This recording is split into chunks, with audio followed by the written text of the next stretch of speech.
I think for everybody, in order to be successful, there are 5 steps that you go through essentially. That everybody has their goals.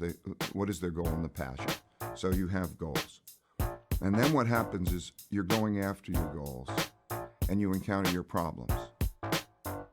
Oh, so encountering problems.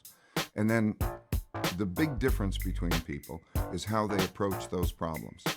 People who get bummed out by the problems don't learn from them. Who learns from them? So those who recognize that problems are exciting, that they get into those problems or mistakes. Mistakes are learning experiences.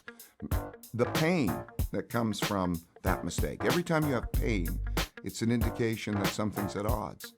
And so the people who have the pain are the people then who will go into that, realize that if they solve that pain, solve that problem, understand what that is representative of, not just the one problem, but that problem is a certain type of problem that will happen over and over and over again in your life.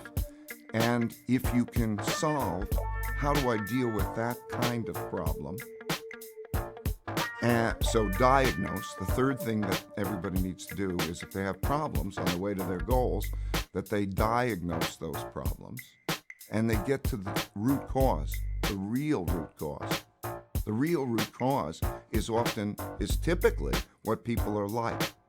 Can you go to what you're like? Can you go to your mistakes? Can you go to your weaknesses?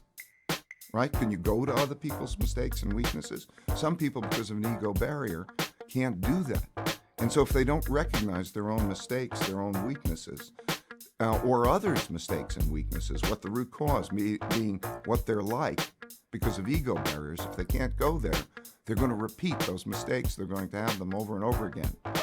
So it's the process essentially of saying at that stage, what am I like? Everybody has strengths and everybody has weaknesses. The weaknesses are the other side of the strengths. So let's say if you're a right brain, creative person, you may not be reliable because just the way you think necessitates you to think a certain way. That means you can't think in another way. That means you're going to keep bumping into that thing that's standing in your way. But unless you can embrace, I'm not reliable, right, and deal with it, you won't get around it. It's still going to continue to be a barrier, right? So the diagnosis to the root cause is important. So then, if you diagnose it, then you have to design what are you going to do about it that works.